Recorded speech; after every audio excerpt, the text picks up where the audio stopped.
عامل لوگ بتاتے ہیں یا جس کی وجہ سے عامل لوگ الٹا لوٹتے ہیں لوگوں کو اور ان کے عقیدے خراب کرتے ہیں۔ ہمارے حضرت رحمت اللہ علیہ وہ اعمال بتاتے تھے، ان کا بھی بتانا ضروری ہے تاکہ ماں کو پتہ ہو کہ ان اعمال کے کرنے سے کیا کیا فائدہ ہوتا ہے۔ ہم جہاں جسمانی دوائیوں سے فائدہ اٹھائیں گے وہاں قرآن کے ان اعمال سے بھی فائدہ اٹھائیں۔ ہمارے حضرت رحمت اللہ علیہ فرماتے تھے کہ جب کبھی رات کو نکلنا ہو ویرانے میں، جنگل میں، اور یہاں تو جنگل میں جانے کا بہت زیادہ رواج ہے، تو فرمایا کرتے تھے کہ شام سے پہلے اگر پڑھ لیا جائے چند مرتبہ سلام علی نوح فی العالمین، سلام علی نوح فی العالمین، تو اللہ تعالیٰ سنیک بائٹ سے یا اسکارپین کی بائٹ وغیرہ سے بندے کی حفاظت فرماتے ہیں۔ پھر ایک عمل ہے کہ دشمن کا خوف۔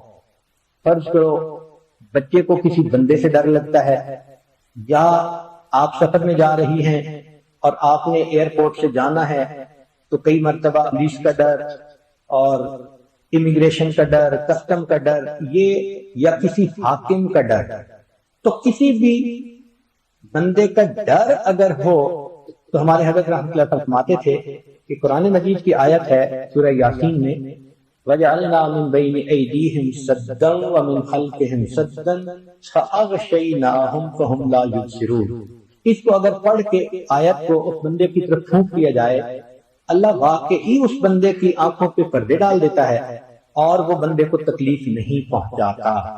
ہم نے اپنی زندگی میں ہزاروں مرتبہ اس آیت کو پڑھ کے آنکھوں سے اس کا فائدہ دیکھا ہے۔ ایک ہے بچے کو نظر لگ جاتی ہے، اس کو نظر بد کہتے ہیں، یہ لوگوں کو بھی لگ سکتی ہے، اور ہمارا تجربہ یہ ہے کہ سب سے زیادہ نظر بچے کو ماں باپ کی لگتی ہے، کیونکہ وہ خود اس کو پیار محبت سے دیکھتے ہیں تو نظر تو اثر کرتی ہے۔ العین حق۔ تو اب اس کے لیے کسی کے پاس جانے کی ضرورت نہیں۔ قرآن مجید کی ایک آیت ہے ان اللہ سیبطلہ ان اللہ لا یصلح عمل المفسدین۔ اس آیت کو 3 مرتبہ پڑھ کے ماں خود بچے کو دم کر دے، روزانہ نظر کا اتارا ہو جائے گا اور بچہ دیکھیں بڑا کام ڈاؤن ہو جائے گا۔ اکثر بیبی ویسے ہی پیارے لگتے ہیں اور اگر خوبصورت ہوں تو پھر تو اور ہی کچھ بات ہوتی ہے۔ تو بچے کو رات سوتے ہوئے یا صبح اٹھ کر اگر یہ آیت پڑھ کے 2 دفعہ 3 دفعہ دم کر دیا جائے تو بچے کے اوپر سے بری نظر کا اثر ختم ہو جاتا ہے۔ ایک ہے کہ پڑھنے والے بچے اسکول میں اچھا پرفارم کریں، اچھے نمبر لیں، گریڈ اچھے لیں، ان کو جو چیزیں یاد کریں وہ یاد ہو جائیں۔ اس کے لیے قرآن مجید میں الم نشرح لک صدرک ایک سورت ہے، وہ بچے کو یاد کروا دیں اگر بچہ اس عمر کا ہے، اور وہ بچہ پڑھنے سے پہلے، اسٹڈی کرنے سے پہلے، چاہے کلاس میں ہو، چاہے ٹیوشن میں ہو، چاہے ہوم ورک کر رہا ہو، الم نشرح لک صدرک سورت کو پڑھ کے اپنے سینے پہ ایک دفعہ پھونک دے۔ ہم نے دیکھا ہے کہ بچے کی یادداشت میں بہت امیزنگ فرق آ جاتا ہے۔ ہم یہ عمل عام طور پر ان بچے بچیوں کو بتاتے ہیں جو حافظ بن رہے ہوتے ہیں، ان کو میمورائزیشن میں پرابلم ہوتی ہے، تو الحمدللہ سینکڑوں حفاظ پر تجربہ کیا ہم نے، اس آیت کو پڑھنے کا ہمیشہ فائدہ ہوتا ہے۔ اکثر لوگ پریشان ہوتے ہیں بزنس کی وجہ سے، خرچے کی تنگی کی وجہ سے، قرض کی وجہ سے، تو مائیں اس پریشانی میں بچوں پہ توجہ بھی نہیں دے پاتی۔ تو اس کے لیے بھی ایک عمل ساتھ سن لیجئے۔ ہمارے حضرت مرشد عالم رحمۃ اللہ علیہ فرماتے تھے کہ جب بھی نماز پڑھیں، ہر نماز کے بعد اول آخر 1 دفعہ درود شریف اور درمیان میں 7 مرتبہ سورۃ لإیلاف قریش، پوری سورت 7 دفعہ پڑھیں، چھوٹی سی سورت ہے، اور پھر دعا مانگیں۔ اس عمل کو کرنے سے رزق کی کوئی بھی پریشانی ہو اللہ اس پریشانی کو دور فرما دیتے ہیں۔ یہ باتیں بچوں کی جسمانی صحت کے بارے میں تھیں جو آج آپ کو گوش گزار کرنی تھی۔ جو بندہ 200 مرتبہ سورت اخلاص پڑھے اللہ تعالیٰ اس کے لیے جنت میں محل بنا دیتے ہیں۔ اب جو بندہ چاہتا ہے مجھے جنت میں محل ملے تو کتنا آسان ہے، میری ٹاؤن میں پلاٹ کی تو بڑی تمنا ہوتی ہے، ڈیفنس میں گھر مل جائے بڑی تمنا ہوتی ہے. بھائی جنت میں گھر چاہیے، 200 مرتبہ سورہ اخلاص پڑھنی ہے. مرد بھی پڑھ سکتا ہے، عورت بھی پڑھ سکتی ہے. جو بندہ 200 مرتبہ سورہ اخلاص پڑھے گا، حدیث پاک میں آتے ہیں اللہ تعالیٰ اس کے لیے جنت میں محل بنا دیں گے. اچھا کسی کو زیادہ محل چاہیے تو وہ زیادہ مرتبہ پڑھ لے، کالونی بنا لے. کئیوں کو دنیا میں بھی کالونی بنانے کا شوق ہوتا ہے نا، تو اللہ نے یہاں بھی گنجائش رکھی، زیادہ پڑھو تمہارے لیے کالونی بنا دی جائے گی. چونکہ اللہ تعالیٰ جب کسی بندے سے راضی ہوتے ہیں اس کے لیے جنت میں محل بنا دیتے ہیں. جب عالم سے راضی ہوتے ہیں اللہ اس کے لیے جنت میں شہر آباد بنا دیتے ہیں، اور اس شہر میں اس سے جتنے محبت کرنے والے ہوتے ہیں سب بستے ہیں، سب جنت میں.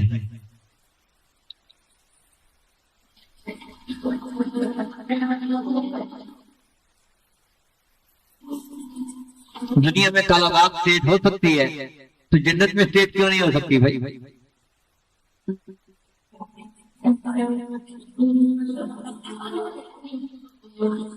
مگر ہر ایک کی اپنی نظر ہوتی ہے.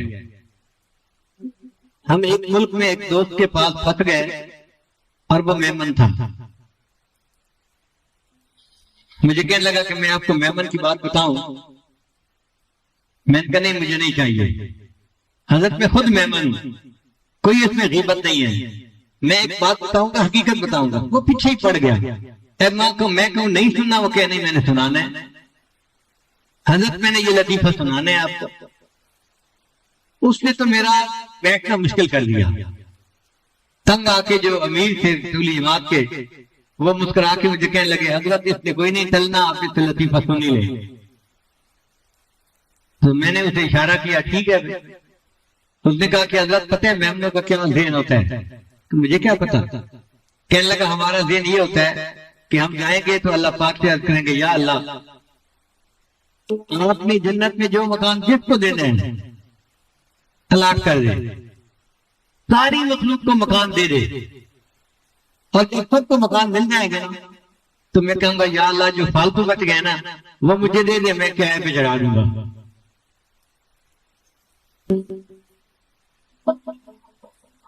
کہتے ہیں ہم میمنوں کی یہ ذہنیت ہوتی ہے کہ جنت میں بھی تمنا کریں گے کہ فالتو مکان مجھے مل جاتے تو میں کرائے پہ چڑھا دیتا. پھر میں نے اسے سمجھایا کہ کرائے پہ تو بندہ وہ دیتا ہے جس کو حاجت ہوتی ہے. وہاں کوئی حاجت ہی نہیں ہونی تو وہاں کوئی کیوں مکان کرائے پہ چڑھائے گا. اللہ تعالیٰ ہر وہ نعمت دیں گے جو بندے کے خیال میں آ جائے. جنت کو دنیا پہ قیاس نہ کرو، جنت جنت ہے. تو اب آپ سوچئے کہ 200 مرتبہ سورہ اخلاص پڑھنے پر اللہ تعالیٰ جنت میں گھر بنا دیتے ہیں بندے کا. تو جنت میں گھر بنانا کتنا آسان ہے. امت محمدیہ کے لیے تو اللہ نے اتنی آسانیاں کر دی ہیں، اتنی آسانیاں کہ لگتا ہے کہ اللہ کی نیت تھی کہ اس میری امت کا کوئی ایک بندہ بھی جہنم میں نہ جائے.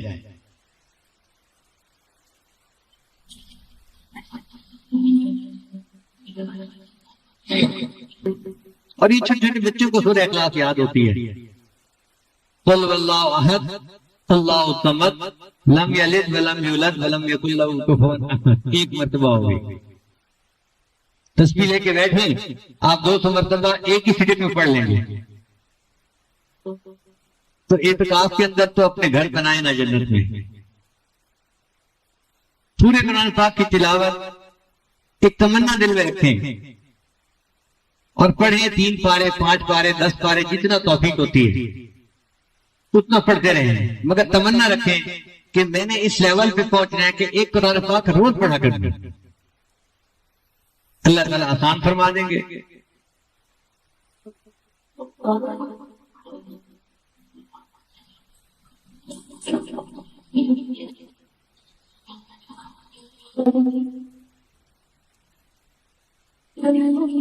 ہم نے ایک دفعہ عجیب تماشا دیکھا. ہمارا ایک دوست تھا حافظ عبد الغفور اس کا نام تھا. وہ قرآن پاک کا عاشق، ہر وقت قرآن پڑھتا رہتا تھا، چلتے پھرتے ہر وقت قرآن پاک پڑھتا تھا. کالج کے اندر بھی، ہاسٹل میں بھی، ہر وقت. بازار میں جاتا تھا تو بازار بھی قرآن پاک پڑھتا رہتا تھا. عاشق قرآن بچہ تھا. ہم لوگ ہاسٹل میں رہتے تھے تو عصر کے بعد ہاسٹل کے دروازے کے قریب گھاس لگا ہوا تھا پلاٹ میں، تو حافظ صاحب وہاں بیٹھ کے قرآن پاک کی تلاوت کر رہے تھے. آنکھیں بند کر لیتے تھے، ان کو کوئی پتہ نہیں ہوتا تھا ارد گرد کیا ہو رہا ہے، وہ قرآن پڑھ رہے ہوتے تھے. اچانک ایک لڑکے نے چیخ ماری. دوسرے پوچھا کیا ہوا؟ کہتے وہ دیکھو سانپ. اللہ کی شان دیکھیں کہ حافظ صاحب بیٹھے قرآن پڑھ رہے ہیں اور ان کے سامنے ایک کوبرا سانپ جو ہے وہ بھی ہل رہا ہے. اب جب ہاسٹل میں شور مچا تو سب بھاگے، خود میں بھی بھاگا کہ ہم دیکھتے ہیں. ہم دور کھڑے دیکھ رہے تھے حافظ صاحب بیٹھے قرآن پاک پڑھ رہے ہیں اور وہ سانپ جو ہے وہ ہل رہا ہے ان کے سامنے. لوگ آوازیں دے رہے ہیں حافظ صاحب حافظ صاحب حافظ صاحب. وہ قرآن پڑھتا جا رہا ہے، بس پڑھ رہے سورہ یاسین پڑھ رہے تھے. جب اس نے سورہ یاسین کو مکمل کیا ہمارے سامنے سانپ نیچے زمین پر بیٹھا اور چلا گیا. اللہ کی شان. مجھے تو لگتا ہے کہ وہ کوئی جن تھا، کیونکہ سانپ تو مکلف نہیں نہ ہوتے، اور جن جو تھا اس شکل میں آیا تھا اور وہ بھی اللہ کا قرآن سن رہا تھا. تو ہم قرآن پاک پڑھتے ہیں، قرآن سننے کے لیے جن آ جاتے ہیں. حدیث سے ثابت ہے،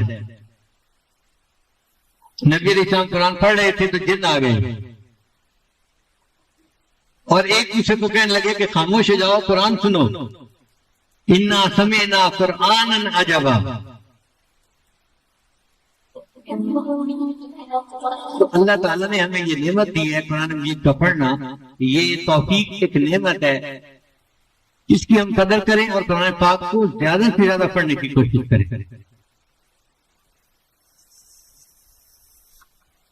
اب تو دن بھی چند رہ گئے پیچھے، اس میں ہمت کر لیجئے. اللہ تعالیٰ قرآن مجید کی برکتیں ہمیں بھی عطا فرمائے. قرآن مجید قیامت کے دن بندے کی شفاعت کرے گا، اور حدیث پاک میں آتے ہیں کہ یہ جھگڑالو سفارشی ہے. جیسے جھگڑالو بچہ ہوتا ہے نا، ماں باپ سے بات منوا کے رہتا ہے، قرآن مجید کس طرح جھگڑالو سفارشی ہے. یہ قیامت کے دن بندے کی شفاعت کرے گا اور بندے کو جنت پہنچا کے رہے گا.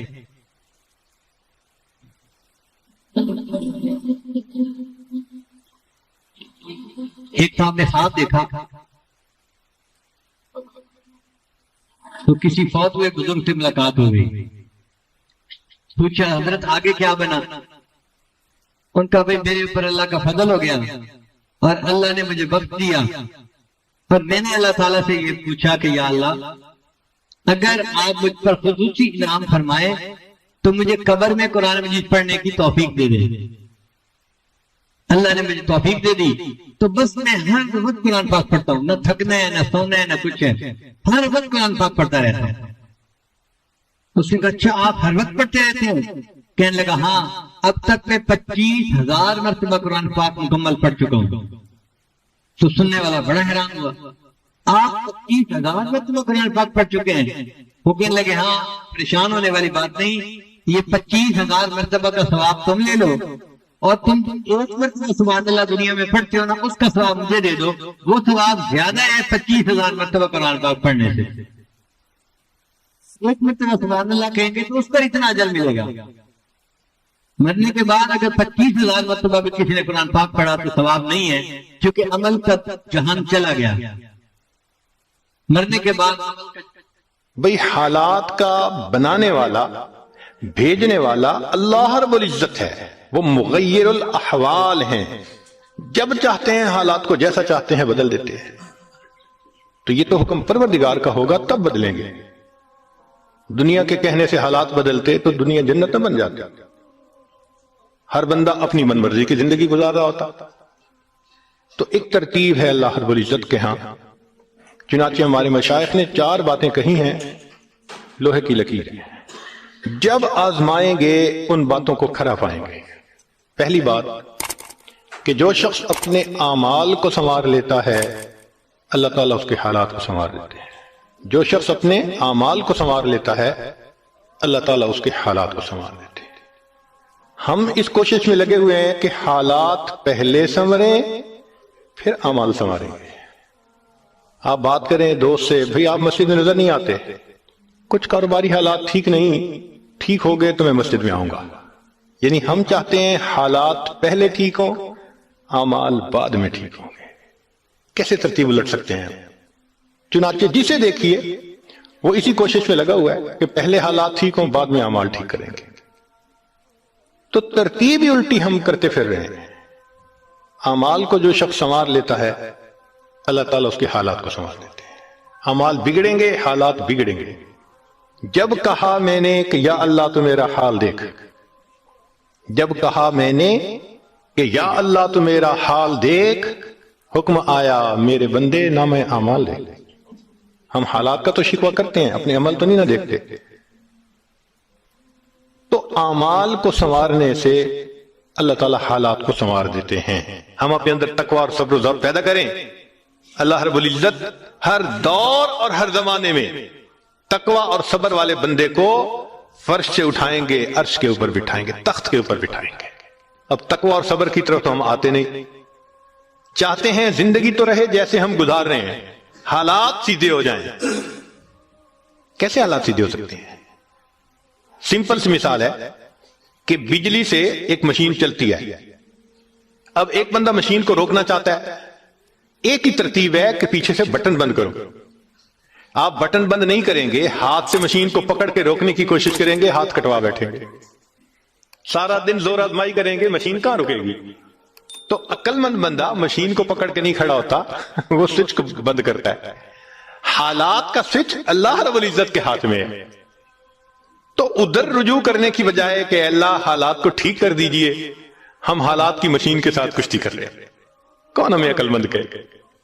تو پہلی بات، جو شخص اپنے اعمال کو ٹھیک کر لیتا ہے اللہ رب العزت اس کے حالات کو ٹھیک کر دیتے ہیں. دوسری بات، جو شخص اپنی آخرت کو سنوار لیتا ہے اللہ تعالیٰ اس کی دنیا کو سنوار دیتے ہیں. ہم پھر الٹے چاہتے ہیں کہ پہلے دنیا سنورے پھر ہم آخرت سنواریں گے. یہاں پھر ہم غلطی کرتے ہیں. دن رات دنیا سنوارنے میں لگے ہوئے ہیں. پزل بنی ہوئی ہے، ایک حصہ جوڑتے ہیں تو دوسرا ٹوٹتا ہے، وہ توڑتے ہیں تو پہلا ٹوٹتا ہے. ہر بندہ لگا ہوا ہے اسی کوشش میں. تو اللہ رب العزت کے ہاں ترتیب یہ ہے. اس کی مثال اگر دیکھنی ہو، صحابہ رضی اللہ عنہ کو مبارک زندگیوں کو دیکھیے. انہوں نے اپنی آخرت کو سنوارا، اللہ نے اس کے نتیجے میں ان کی دنیا کو سنوارا. بات کیا تھی کہ نہ کیسر و کسرا سے دبے چند وہ لوگ کے اونٹوں کے چرانے والے، اور جن کو کافور پہ ہوتا تھا نمک کا دھوکا، بن گئے دنیا کی تقدیر بدلنے والے. انہوں نے اپنی آخرت کو سنوارا، اللہ نے دنیا سنواری. کیسے؟ اطمینان. اتنا اطمینان کہ یمن سے جوان عورت چلتی ہے اور مدینہ طیبہ پہنچتی ہے اور پورے راستے میں کوئی اس کی طرف آنکھ اٹھا کر دیکھنے والا نہیں ہوتا. اللہ نے مال و دولت کے اتنے ڈھیر عطا کیے تھے. انس اللہ عنہ کہتے ہیں کہ میں لکڑی کاٹنے والے کلہاڑے سے سونے کی اینٹوں کو توڑا کرتا تھا. اب لکڑی کے کلہاڑے سے جو سونا ٹوٹے گا وہ تولوں میں اور گراموں میں تو نہیں نہ ہو سکتا. اللہ نے اتنی دولت ان کے قدموں میں ڈال دی تھی. بچہ پیدا ہوتا تھا، اس کا روزینہ متعین تھا. سیدنا عمر اللہ عنہ نے ایک رات دیکھا ایک عورت چھوٹے سے بچے کو روٹی کا ٹکڑا کھلانے کی کوشش کر رہی ہے، بچہ رو رہا ہے. پوچھا کیوں کر رہی ہو؟ کہنے لگی کہ امیر المومنین نے قانون بنایا ہوا ہے کہ جب بچہ دودھ چھوڑے گا پھر ہم بیت المال سے روزینہ متعین کریں گے، تو میں کوشش کر رہی ہوں. عمر اللہ عنہ آئے، بہت روئے. صحابہ کہتے ہیں کہ اس دن فجر کی نماز پڑھائی، قرات کے اندر اتنا گریا اور بکا تھا کہ ہمیں سمجھنا مشکل ہو رہا تھا، اتنا رو رہے تھے. ہم حیران تھے آج امیر المومنین کو کیا ہوا. نماز پڑھانے کے بعد منبر پر بیٹھے، عمر کے اوپر اللہ رحم کرے اس نے کتنے بچوں کی جان لی ہوگی. مقصد یہ تھا کہ میں نے جو یہ قانون بنایا تو کتنی ماؤں نے معصوم بچوں کے دودھ چھڑوائے ہوں گے اور وہ دودھ سے محروم ہوں گے میری وجہ سے. پھر اعلان فرمایا کوئی ماں بچے کو دودھ جلدی مت چھڑوائے، جس دن بچہ پیدا ہوگا اسی دن بیت المال سے وظیفہ متعین کر دیا جائے گا. آج سے 1400 سال پہلے.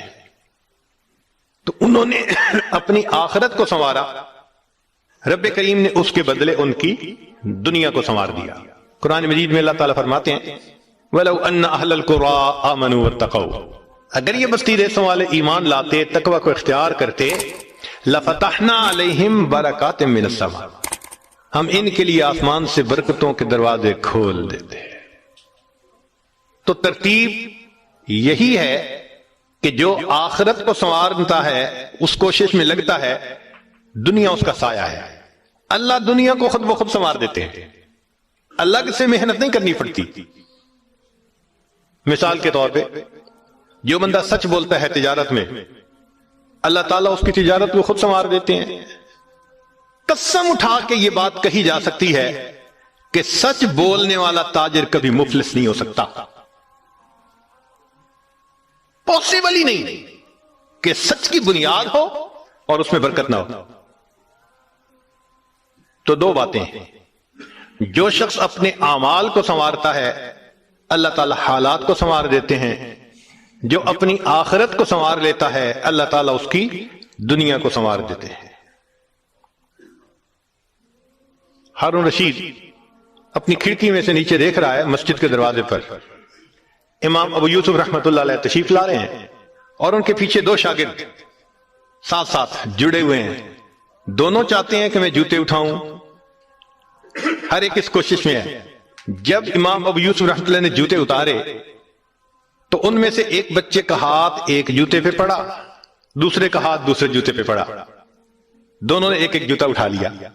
پھر انہوں نے فوراً آپس میں یہ طے کر لیا کہ ایک نے کپڑا بچھایا رومال، ایک نے بھی جوتا ڈالا، دوسرے نے بھی اس میں ڈال دیا، ایک نے ایک طرف سے پکڑ لیا، دوسرے نے دوسری طرف سے، کہ دونوں کو جوتے اٹھانے کا اجر مل جائے۔ حضرت آگے جا رہے ہیں اور پیچھے دو طالب علم اس طرح جوتے لے کے جا رہے ہیں کہ رومال کے اندر جوتے ہیں، ایک نے بھی پکڑا ہوا ہے دوسرے میں بھی پکڑا ہوا ہے۔ ہارون رشید نے دیکھا تو ٹھنڈی سانس لی۔ بیوی نے پوچھا ہارون رشید کیا ہوا؟ کہنے لگا یوں تو دنیا ہمیں بادشاہ کہتی ہے، ہمارے جوتے اٹھانے کے لیے بھلا کون جھگڑتا ہے؟ یوں تو دنیا ہمیں بادشاہ کہتی ہے، ہمارے جوتے اٹھانے کے لیے بھلا کون جھگڑتا ہے؟ جو آخرت سنوارتا ہے اللہ ایسے دنیا سنوارتے ہیں کہ دنیا جوتے اٹھانے کے لیے جھگڑتی ہے۔ تو فرمایا کہ جو اپنی آخرت کو سنوار لیتا ہے اللہ تعالیٰ اس کی دنیا کو سنوار لیتے ہیں۔ چنانچہ ایک سیاح ہندوستان آیا گھومنے پھرنے کے لیے، اجمیر شریف بھی گیا، وہاں اس نے حضرت خواجہ معین الدین چشتی اجمیری رحمت اللہ علیہ کے مزار پہ دیکھا مسلمان بھی آ رہے ہیں اور ہندو بھی آ رہے ہیں اور سکھ بھی آ رہے ہیں۔ اللہ کی شان، اللہ رجوع دے دیتا ہے نا، سبھی آ رہے ہیں دعائیں مانگ رہے ہیں۔ تو وہ بڑا حیران کہ ہر کمیونٹی کے لوگ آ رہے ہیں، ہر مذہب کے لوگ آ رہے ہیں۔ تو جب واپس گیا تو بیوی نے پوچھا کہ بتائیں آپ نے کون سی انوکھی چیز وہاں دیکھی؟ تو اس نے کہا ہاں میں نے ایک چیز انوکھی دیکھی کہ ایک شخص قبر میں لیٹا ہوا تھا مگر لوگوں کے دلوں پر حکومت کر رہا تھا۔ ایک شخص قبر میں لیٹا ہوا تھا مگر لوگوں کے دلوں پہ حکومت کر رہا تھا۔ اللہ تعالیٰ یوں دنیا سنوارتے ہیں۔ تو دو باتیں، جو شخص اپنی اعمال کو سنوار لیتا ہے اللہ تعالیٰ اس کے حالات کو سنوار دیتے ہیں، اور جو شخص اپنی آخرت کو سنوار لیتا ہے اللہ تعالیٰ اس کی دنیا کو سنوار دیتے ہیں۔ تیسری بات کہ جو شخص اللہ رب العزت سے اپنے تعلق کو سنوار لیتا ہے اللہ مخلوق سے اسے تعلق کو سنوار دیتے ہیں۔ آج ہم چاہتے ہیں چچا راضی ہو جائے، پھپھو راضی ہو جائے، بہن راضی ہو جائے، اور عجیب بات ہے یہ رشتہ داریوں کے معاملے ہیں ہی ایسے، کھاؤں کدھر کی چوٹ بچاؤں کدھر کی چوٹ، سمجھ نہیں لگتی کہ سب کو کیسے راضی کیا جائے۔ انسان حیران ہوتا ہے، اور جی ہم تو سب کے ساتھ اچھا کرتے ہیں مگر پتہ نہیں رشتہ دار ہم سے راضی نہیں ہوتے۔ اس کے پیچھے بھی راز ہے، کیوں کہ ہم نے اللہ سے اپنے تعلق کو تو سنوارا نہیں ہوتا، مخلوق سے تعلق کیسے سنورے گا؟ تو فرمایا کہ جو شخص اللہ رب العزت سے اپنے تعلق کو سنوار لیتا ہے اللہ تعالیٰ مخلوق کے ساتھ اس کے تعلق کو سنوار دیتے ہیں۔ اگر اس کی مثال دیکھنی ہے تو نبی علیہ الصلوۃ والسلام کی مبارک زندگی کو دیکھیے۔ ایک وہ وقت بھی تھا کہ جب اپنے رشتہ دار نبی علیہ الصلوۃ والسلام کو تکلیف پہنچاتے تھے، آپ بازار میں آگے آگے دعوت کا کام کرتے تھے اور پیچھے آپ کا چچا ابو لہب لوگوں کو کہتا تھا کہ یہ شخص غلط بیانی کر رہا ہے، تم اس کی بات مت ماننا. اپنے مخالفت کرتے تھے. ایک وہ وقت بھی تھا. پھر ایک وہ وقت آیا کہ جب اپنوں نے مکہ مکرمہ میں جینا تنگ کر دیا اور نبی علیہ الصلوۃ والسلام نے بیت اللہ کو دیکھ کر کہا، بیت اللہ میں تجھے کبھی نہ چھوڑتا، مگر مکہ کے رہنے والے مجھے یہاں بسنے نہیں دیتے. مبارک آنکھوں میں آنسو تھے اور اللہ کے حبیب جدا ہو رہے تھے. پھر کیا ہوا؟ 10 سال کے ہی عرصے میں حالات نے وہ پلٹا کھایا کہ جب آپ آ کر فاتح مکہ بن کر بیٹھے تو وہی قریش تھے جو قدموں میں آ کر پڑ گئے اور انہوں نے آپ کی غلامی اختیار کر لی. ہندا نے کہا جتنے خیمے دنیا میں تھے سب سے زیادہ آپ کے خیمے سے مجھے نفرت ہوا کرتی تھی، آج جتنے خیمے ہیں سب سے زیادہ محبت مجھے آپ کے خیمے سے ہے. اللہ اکبر کبیرہ. تو جو شخص اللہ سے اپنے تعلق کو سنوار لیتا ہے اللہ مخلوق سے اس کے تعلق کو سنوار دیتے ہیں. فضیل بن عیاض رحمۃ اللہ علیہ فرماتے ہیں مجھ سے جب بھی اللہ تعالیٰ کی نافرمانی ہوئی، مجھ سے جب بھی اللہ تعالیٰ کی نافرمانی ہوئی، میں نے اس نافرمانی کا اثر اپنے ماتحتوں کے اندر دیکھا. یہ ریفلیکشن ہوتی ہے. ہم اللہ کی نافرمانی کرتے ہیں، اللہ مزہ چکھا دیتے ہیں کہ اپنے جو ماتحت ہوتے ہیں ان کو نافرمان بنا دیتے ہیں. اچھا بھائی تم ذرا اس کو ایکسپیرینس کرو ذرا. وہ جی کیا کریں، بیوی سنتی ہی نہیں ہے، حضرت بس اولاد افلاطون بن گئی ہے، حضرت بچے نے ذلیل کر دیا ہے. کیوں شکوے ہوتے ہیں ہمیں کہ ہمارے ماتحت ہماری نہیں مانتے، جبکہ ہم اپنے آقا کی نہیں مان رہے ہوتے. فرماتے ہیں کہ جب بھی مجھ سے اللہ تعالیٰ کی نافرمانی ہوئی میں نے آزما کے دیکھا، یا تو بیوی نے میری نافرمانی کی، یا میری اولاد نے میری نافرمانی کی، یا میرے نوکروں نے غلاموں نے انہوں نے میری نافرمانی کی، یا کم از کم میری سواری کے جانور نے میری نافرمانی کی. یہ ہے عدلے کا بدلہ. اپنے آقا کی نافرمانی کریں گے اللہ تعالیٰ ماتحتوں کو نافرمان بنا کر دکھائیں گے. اس لیے اولاد کے شکوے کرنے کی ضرورت نہیں ہے، بیوی کے شکوے کرنے کی ضرورت نہیں ہے. سمپل سی بات ہے، اللہ رب العزت سے اپنے تعلق کو سنوار لیجئے، اللہ تعالیٰ مخلوق سے ہمارے تعلق کو سنوار لے، سب کے دلوں میں محبت ڈال دے گے. سیدنا امیر معاویہ رضی اللہ عنہ نے خط لکھا ام المومنین سیدہ عائشہ صدیقہ رضی اللہ تعالی عنہا کو کہ ام المومنین آپ امت کی ماں ہیں، آپ مجھے کوئی نصیحت فرمائیے. اور واقعی ام المومنین نے نصیحت کرنے کا حق ادا کر دیا. وہ نصیحت پڑھ کے پتہ چلتا ہے کہ انہوں نے نبی علیہ الصلوۃ والسلام کی صحبت یافتہ ہونے کا ثبوت پیش کر دیا. ام المومنین نے مختصر جواب لکھا، فرمایا دیکھیں اگر آپ مخلوق کو خوش کریں گے، اللہ کو ناراض کریں گے، اللہ ساری مخلوق کے دل میں تمہاری نفرت ڈال دیں گے. یہ اندر سے تم سے نفرت کرتے پھریں گے. اور اگر تم اللہ کو راضی کرو گے، گو کہ مخلوق ناراض ہو رہی ہے، اللہ تعالیٰ اسی مخلوق کے دل میں تمہاری محبت ڈال دیں گے، یہ سب تمہارے دوست بن جائیں گے. تو اصل تو اللہ کو راضی کرنا ہے.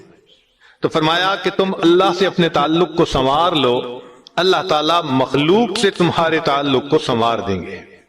تو اولاد کو نیک بنانے کا سب سے آسان طریقہ خود نیک بن جائے.